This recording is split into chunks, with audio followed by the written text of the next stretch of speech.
Hey everybody, it's K-Wolf and Nari the Narwhal.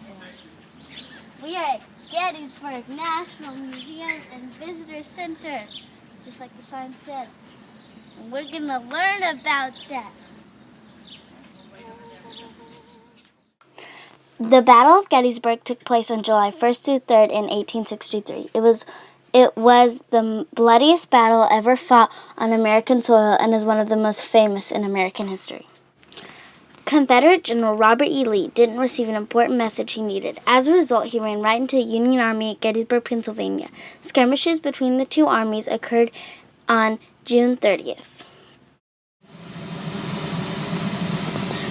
By the morning of July 1st, it was an all-out battle. At first, things looked good for Lee and the Confederates, but more and more Union soldiers arrived, and soon Lee was outnumbered. The fighting on the first day was mainly in the northern part of Gettysburg, but as the Union Army gained ground, they pushed to the south. Lee held them there for 2 more days of merciless, bloody battle. The entire town became a battlefield. Homes, schools, churches, and taverns became makeshift hospitals and headquarters. And outnumbered and outmaneuvered Lee finally had to retreat.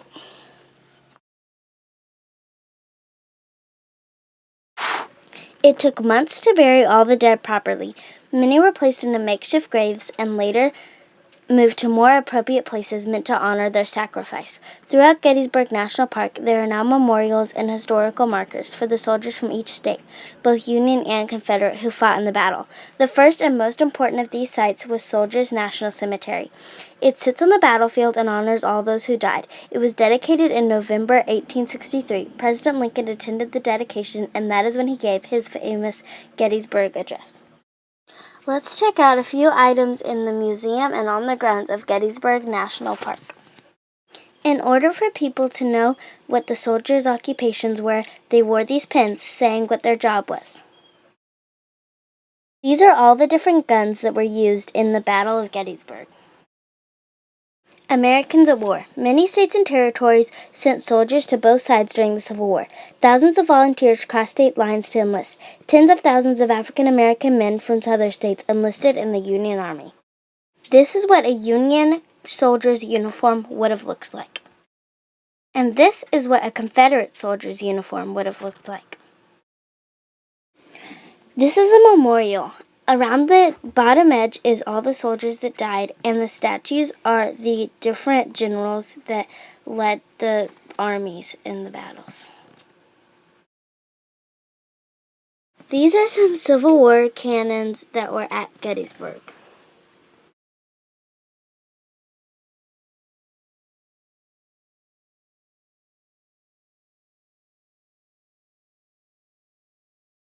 These were observation towers for looking over the battlefield.